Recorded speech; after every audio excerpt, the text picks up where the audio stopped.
What's up? I'm Colton Lindsay, financially free by the age of 32. Today I'm going to be watching some videos by Mr. Real Brad Lea and reacting to this video. So follow along. Let's get into it. I go buy a Range Rover for $130,000. I drive it for 3 or 4 years, it becomes worth $60,000.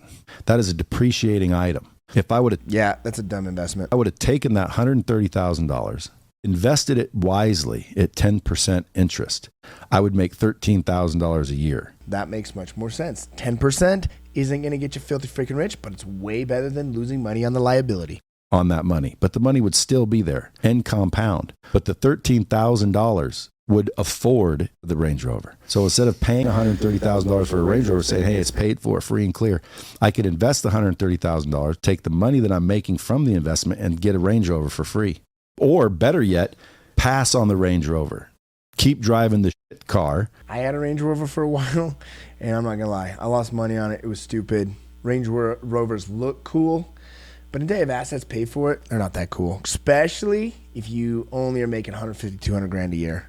Let the $13,000 stack up, and stack. And in 10 years, you got $300,000 doing the same. Which is going to happen 75% of the time. You don't lose all your money. Rule number 1 with investing is don't lose money. Number 2 is asymmetrical risk loss. You got to make sure that what you're investing in is going to make a lot of money. And if you're wrong, which you will be 75% of the time, you're not losing a ton. Yeah, what would I do if I had no money today? What would I do if I had no money today? I did do that when I said I'd stop drinking, I'd stop smoking, I'd stop hanging around the people I'm hanging around, I'd stop going the places I'm going, I'd stop doing the things I'm doing, and I'd change everything. Because you're getting what you're getting because you're doing what you're doing. I'd stop doing everything I'm doing, and I would completely change everything if I had no money. So funny, as he brings up drinking and smoking, I don't know if he's talking cigarettes or weed, but he probably means both, is when I was drinking and smoking weed and drugs, I was not getting super freaking rich. When I stopped doing that, I wasn't hanging around those people anymore. I started hanging around other people. Now today, I'm flying to Africa in a couple of weeks to go spend time with my Platinum Circle fam, Tony Robbins Mastermind. We're going to spend 8 days in Africa hanging out with a high-level peer group. So stop doing what you're doing if you want to stop getting what you're getting is amazing advice, and start doing what rich people are doing, happy people are doing, healthy people are doing. They're not doing the shit that average broke people are doing.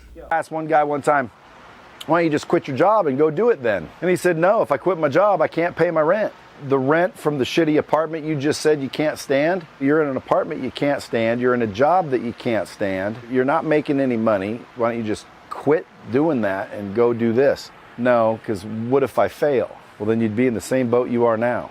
What if you don't try and you stay the same? Isn't that more scary? I mean, people are afraid to let go of what they don't want to grab what they do want. Hell, most people don't even know what they want. One of the ways to start to find out what you want is start to be aware of what you don't want and purge the resistance, because what we resist persists. I love Brad Lea. I love what he's saying in this situation is like willing to burn the bridge of the shitness. The dude's living in a apartment making money. You can't go much lower than that. Be willing to bet on yourself. Be willing to break through whatever that resistance is, which is a limiting belief, which always stems back to I am afraid of something, that being enough, failing, and not getting what I'm after. Our brain and our heart is a transmitter of frequencies. And if we stay tolerating a job, a apartment, we will vibrate that energy, and that's what we will get back. But if you say, hey, enough is enough, I'm not going to tolerate that, and I'm going to go bet on myself, I'm going to go find a way to get around people that are doing way better than me, I'm going to go work in a company that's actually adding value and that's growing and scaling, I'm going to go actually work on myself and increase my vibration, you'll put that out there through the transmitter, and that's what you'll bring back to you. So don't be afraid of being average. Being afraid of never getting to what you deserve before you die. So if you want more dollars, get more relationships. Yeah, more dollars equals more relationships, because relationships are resources. Get resourceful. Now people say, well, Brad, so you're telling people to use people? See, again, you can see it negatively, but yes, we should use each other. Mm-hmm. I like to call it collaborate. We should collaborate with each other. Like, for example, I spend a lot of money with Tony Robbins so that I can get from him the behaviors and the patterns of someone that's really, really, really rich, really, really, really, really happy, and has an incredible freaking relationship. So why would I want to not put those patterns into my life? Vice versa. People pay me lots and lots and lots of money because I can compress them time to go from being a struggling business operator to a successful operator to eventually a successful business owner. If I could use you to make $10 million and you could use me to make $10 million, why wouldn't we use each other? Yeah, why wouldn't we? You know, people are like, oh, that's negative. That's bad. You shouldn't use people. Called collaboration. You're listening to all this nonsense we've been taught all these years. A lot of people figure out, what do I need to learn to be rich? A lot of you need to unlearn some shit. It's usually not what we don't know that's the problem. It's what we know that just ain't so. You got to unlearn. You got to unprogram. You got to uncreate this behavior that's inside of your unconscious system. I love the idea of relationships. I have this thing called my top 50 relationships. I don't even make direct money from them at all, but I use them as resources. Now I make direct money with a lot of them every now and then, some very consistently. Like I did this with Tony. I don't make money with him. In fact, I give him money every year. But because of what I get in that relationship as a Platinum Circle member, Platinum family member, I then can go apply that in my business and scale it dramatically. Chris Crone, one of the business advisors in my business, he and I make a lot of money together. Now I get to speak on his stage. He advises in my company. He gets his stake in my company. I get to go be on stage, generate more clients. That's how it works, is when you get around resourceful relationships, you can take synergy and go 1 + 1 = 7. It's quantum leaping, quantum physics. The real pandemic is soft men in this country. There are so many women out there who are successful who can't find anybody out there because successful men want the 25-year-olds who just want to be on Instagram and post their purses and their yachts and this and that. We have a scarcity of real men, and I don't know how we change that. We start spanking kids again. We start holding people accountable. We start letting people lose, taking away the first place trophies from everybody on the team. We go back to the old traditional values where you raised a man. You know what's so funny about that is my parents beat my ass growing up in the 80s and early 90s, and I turned out just great. You could not get away with that today the way parents had parented back then. But interesting fact on this whole conversation, I completely agree. We have created a society of soft men. I can't tell you how many men my age, 38, I'm fairly young, are just weak. They don't go after what they want. They are pleasers with their women. They are constantly looking for approval and significance, and they're missing all the growth and contribution that's available to them. And I have in my hallucination why this is, it's secular cycles. I love what Brad said is let's go back to the traditional values.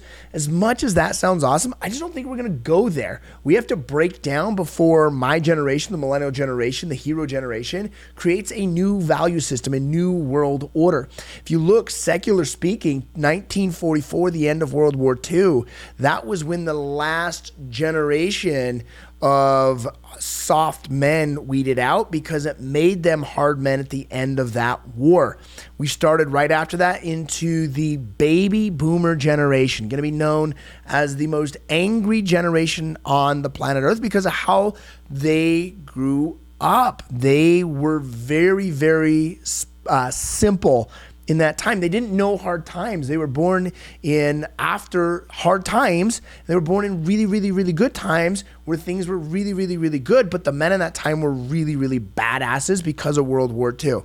But then we started to see the degeneration of those men because they went to the Gen X, who Gen X were quite phenomenal people, but they're called nomads. The nomad generation, they were always questioning the system. And I've got a lot of that inside of me, even though I'm a millennial. I'm always questioning the authority. I'm questioning the beliefs. I'm questioning, is this really how it is? Hence what we saw with COVID-19. So a lot of people didn't question what the freak was going on, but a lot of people did early on. Now a lot of people in general are questioning that. It's because we're all waking up. But the nomad generation was very self-serving. Here's something interesting that shifted in the millennial generation is it's very community-based. Very, very, very, very community-based. And the boomers and Gen X and even us older millennials, we were raised in good times by hard men, people that were really, really, really tough. And then now today is it started to wear off because as you look at Generation Z, it's the millennials that have raised them. A lot of millennials started to tear off. Some were hard men, some were very, very soft men and soft parents. That's noticed of helicopter parenting. Well, what has that done for us? It's put us in today's time again, hard times. So roughly from 2008 to 2032, secular speaking is no different than 1929 to 1944. That's the era we're in, repeating ourselves. We've got about 8 to 9 years left of these very difficult times. And these times right now, which are hard times, are going to make hard men. They're going to make strong men right now. And the way it's going to happen is by just kicking some ass on the very, very, very, very weak men. And weak men, they're either going to step up and become strong men or they're going to get killed off financially, mentally, even physically. You're seeing with drug abuse, suicide, and you're just seeing the decay of the social value system and agreed upon working order, especially here in the United States. But don't worry, we don't got to go back in time and create traditional values. In my opinion, we have to go forward, get to 2032 especially, and we can have people say enough is enough of these crazy times and conflict, inner conflict, outer conflict, and just the craziness that's going on from the, like people are divided right now. And there'll become a time it'll be about community. It'll be about unity. And the millennial generation will be 45 to roughly, probably even 45, 48 will be the older millennials, down to mid-30s, right? And so we will be coming into our prime in the fall season of our life where we've been working our asses off to create fruits, and now we'll be able to take these fruits and create a new working social order, a new value system that's agreed upon by everyone or for the most part so that we can progress in prosperity again. So I don't think you're going to go back in time. I love the principles that raised me today. I just don't think you're going to get everyone on board. You got to decay the whole system first and then rebuild it. If you guys ever want to close somebody, I'll give you one of my all-time favorites. You tell somebody that you guys do things 3 ways, okay? You do it fast, you do it cheap, and you do it good. And then you tell them you can have any of those 2 that you want. Pick which ones you want. And they're going to say, fast and good. Well, then it won't be cheap. They'll say, okay, cheap and good. Okay, then it won't be fast. I want it fast and I want it cheap. Well, then it won't be good. I've oftentimes in my life gone that fast and cheap route. In fact, sometimes I thought it was going to be fast and cheap. It was just the cheap route, and it was not fast nor good. You get the quality of your input on what you put. I totally agree with what's going on. Are you looking for something with value? Or are you looking to solve a problem? Or are you looking for something fast and cheap? Right. And so you could actually even take that a little bit deeper in instances like I'm sharing where I had hired this crazy landscaper and I hired him for $9,500. He did a horrible job. He took like 5 months to do it, and they came back and tried to give me a $51,000 bill. You can give personal stories to expand on what he's saying on the fast, the good, or the cheap, so that when you're closing the deal, you're closing the client, they can relate to you. Plus, you'll feel the energy better. Completely agree with what he's saying, both in this is true, and it's a great way to close a big deal. I had a guy one time wanted me to coach him. I said, I don't really coach people because I don't coach people. I leave that to coach. He said, I'll give you $100,000. I said, when do you want to start? So I said, so what do you do? He sets appointments Monday, Tuesday, Wednesday, and then he closes on Thursday and Friday, and he makes about $700,000 a year. So I said, well, let me ask you a question. How do you make your money? He said, well, what are you talking about? I just told you, I set appointments Monday, Tuesday, Wednesday. So you get paid when you set an appointment? He said, no. I said, how do you get paid? He said, when I close a deal. I said, so what you want to do, because again, this is rocket science. What you want to do then is you want to just do that more often. He said, well, I got to make appointments in order to close them. I said, well, why do you have to make appointments? Can't you hire a virtual assistant that are literally $100 a week to make your appointments? And you saw his face turn ghost white, like he's never thought of that before. So we hired a couple virtual assistants to start making appointments. And he went from 700,000 to like 2.6 million in a year. This is called leverage. Now, I have learned in my career there's 5 steps of business ownership. There's the employee level, which you graduate on that to a struggling business operator. Then you graduate from there to a successful business operator. And then you go to a successful business owner. And finally, a successful multiple business owner. Now, the skill set of setting appointments is probably the most valuable, but yet you cannot do it forever. Meaning at some point, you've got to leverage out a setter in your business so that you can get on the higher paid activity, which is a closer. And eventually, if you're going to become a successful business owner, you got to step out of closing the day-to-day sales and you got to step into closing bigger relationship collaborations, opportunity, but start to think about where you need to exit next out of the business and do the activity which is the highest dollar paid activity per hour. And at some point, you're going to graduate, like he's saying, past the appointment setting just to closing, and someday past the closing just to the hiring and the collaboration.